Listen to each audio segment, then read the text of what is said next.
Welcome to the College of Health Professions and Sciences. Today we are going to talk to you about how processes work at UCF and the expectations that the departments of your major have for you. At the end of the day, UCF is a big institution but offers a great deal of resources so that you can be successful in not only your educational career, but also in whatever direction your path takes you post-graduation. Please take this opportunity to also jot down any notes that you can use and then refer to later on. After viewing this presentation, you will want to proceed to the presentations that the Department of the Majors have prepared for you. With that, handouts are provided as advising guides. Beyond that, with any additional questions or concerns you may have, please reach out to the CHPS Student Academic Services Office or the Department of your major directly. So without further ado, let's get started. In Health Professions and Sciences, we offer 4 undergraduate majors: Communication Sciences and Disorders, Kinesiology, which was formerly known as our Sport and Exercise Science degree, Health Sciences, and Social Work. You will be provided in greater detail what each of these majors entail, to include the curriculum, such as the prerequisites, core courses, and electives, tracks, if it's applicable to the major, and career options, just to name a few. This information will be available when you view the presentations that each of these departments have prepared for you. When it comes to UCF communicating with our students, we exclusively use the Knights email. This is the official means of communication for UCF. So if your advisor, faculty member, financial aid, or any other business offices on campus must send you something, it will be via the email to this account. No longer will your Gmail, Yahoo, AOL, or any other personal email accounts be used. Please be sure, if you have not set your account up as of now, that you do so following this session. By not doing so, time-sensitive or critical course updates, such as cancellations, may not be seen. This example is especially important for our commuter students who may travel 45 minutes or longer to campus to attend class. They then arrive and find out class has been canceled. Had they have checked their email, they could have saved time and gas money. So the takeaway here is, you may not check your email as often as you check your social media sites, but be sure to do so at least once a day. CHPS Student Academic Services is your college's centralized advising office. Within an advising structure, CHPS Student Academic Services advisors work with first-time and college students who have less than 60 credit hours entering the university. Students with 60 or more credit hours will receive advising directly from their departmental advisors. The CHPS Student Academic Services Office does handle other business processes such as, but not limited to, sharing university and college academic information and providing assistance with registration, orientation, and graduation. Please be sure to contact us should you need our assistance by phone or email, or stop by our office. We are located in the Health Sciences 2 building, room 115. Once you have completed viewing the CHPS Student Academic Services presentation, you will need to view the presentation and department handouts provided for you by the department of your chosen major. Their presentations will provide in greater detail information about the major. While these presentations are only a snapshot of the major, it is imperative that you make regular appointments with your faculty and department advisors for schedule planning and other necessities.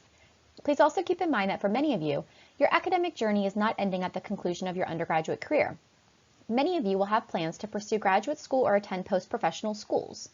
In those application processes, letters of recommendation are requested. A faculty member or advisor is unable to provide a letter of recommendation for a student they have only seen a few times. For a faculty member, it is recommended to request letters of recommendation from those you have taken 2 or more classes with, and for the advising community, we must see the student on a regular basis to be able to write on their character and academic history. All right, so we are going to change gears here and talk more about general UCF policies and procedures. The information you gather from your major is specific to that program. So what we are going to now cover applies to UCF students as a whole. It is important that if you have not done so already, that you become familiar with the UCF catalog. This is a document online that is available to you 24/7 at catalog.ucf.edu. It includes important dates and deadlines, all major, minor, and certificate requirements for the programs offered at UCF, 4-year degree plans, which again will vary on where the student is with their classes.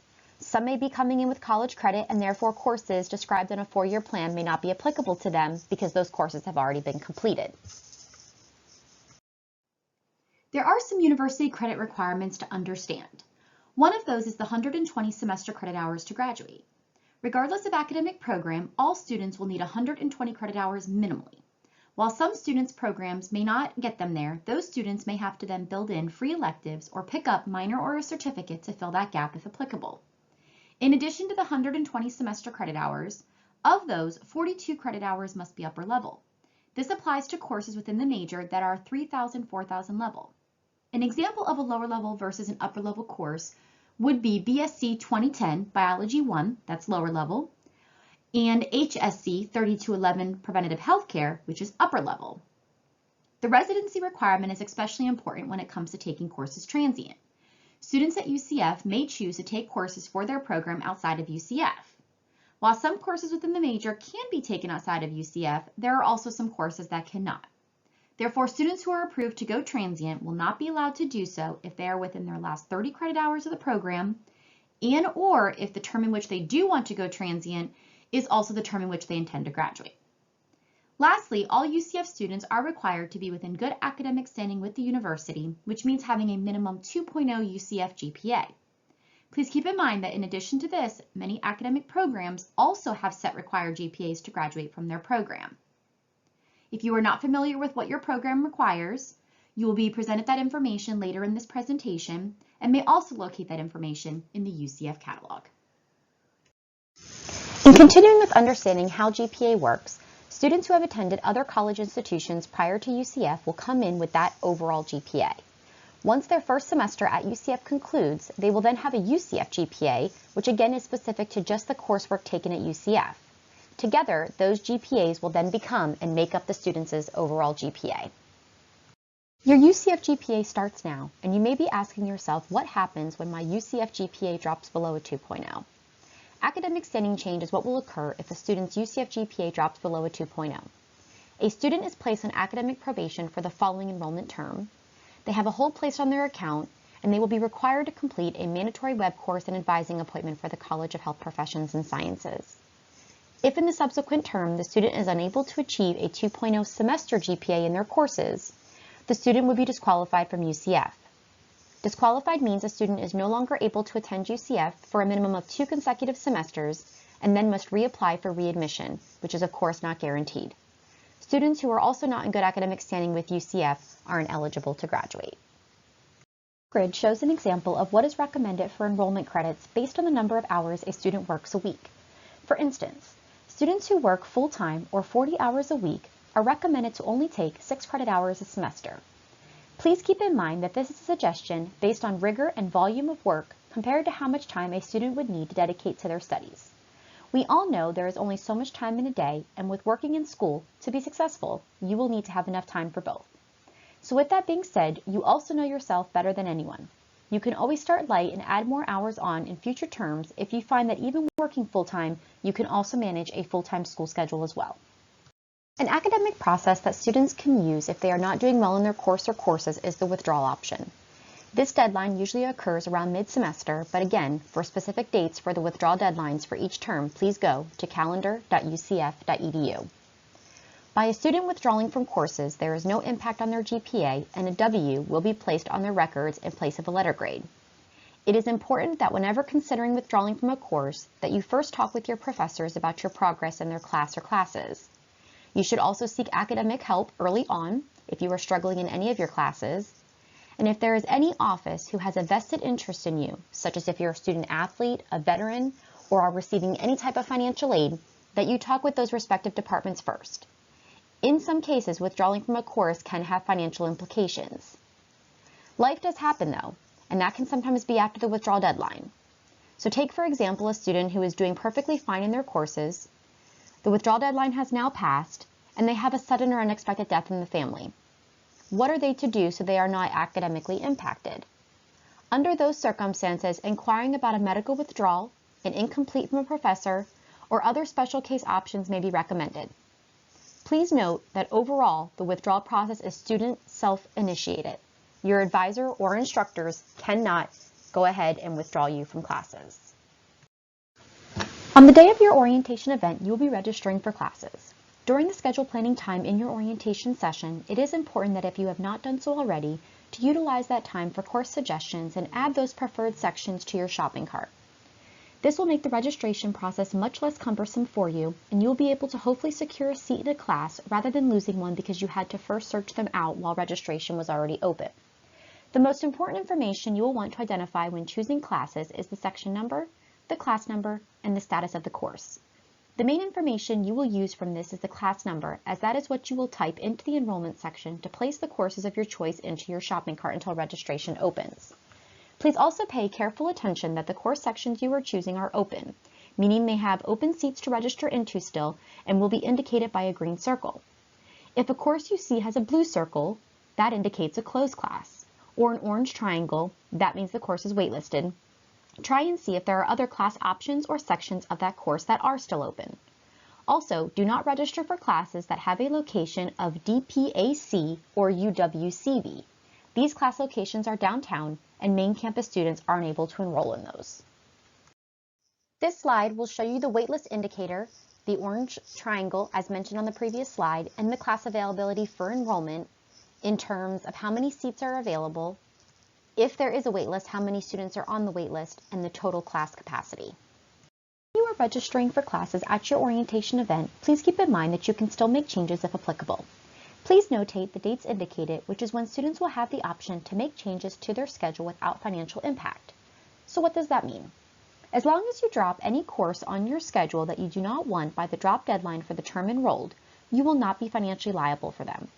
You must register for classes at your orientation, otherwise a reactivation form must be filed to be reconsidered for a future term. Students must take at least one UCF course in the term admitted for. In general, students must also register for classes between the time their enrollment appointment opens and by no later than the Friday before classes start to prevent a late registration fee. The semester add and drop deadlines can always be found on the academic calendar located at calendar.ucf.edu. UCF's payment deadline will occur the week after classes begin. Please be sure to notate the payment deadlines for each term. This information can be found on the academic calendar at calendar.ucf.edu. Your My Nights audit is also a document accessible to you 24/7 through your MyUCF portal. Please understand that this is a confidential document which contains your personal academic information, your name, UCF ID, classes, and grades. It is the best resource guide to your undergraduate program and specific to the catalog year in which you entered the major. This is especially important because students will look online at the catalog, which is always for the most recent catalog year, when their catalog year may be older and not have the new requirements if anything has changed. Therefore, it is imperative that you know how to interpret your audit and that you use this document as your plan to graduation. Transient courses towards the beginning of this presentation. Circling back, the transient application for Florida schools can be found at floridashines.org. Please remember that if you are looking to take transient courses out of state, that is a separate form and can be found on the Registrar's Office's website. To reiterate, transient courses are not to be taken within the last 30 credit hours and/or during the semester in which you intend to graduate. It is also the student's responsibility to request that the transcript for courses taken transient be sent back to UCF's Registrar's Office at the conclusion of the transient term. Transient applications are also per semester and must be filed for each semester a student wishes to be reviewed for transient coursework. Another interactive tool that the university has devised is the Pegasus Path. Like your degree audit, it contains your degree requirements. However, this tool will allow you to manipulate the schedule of classes to reveal prerequisite requirements and also major specific suggestions. This would be things such as applications, testing, campus events being held, and etc. For the next two slides, please review them. They include details about the Pegasus Path and places such as your mobile device and your computer on how you can access it there.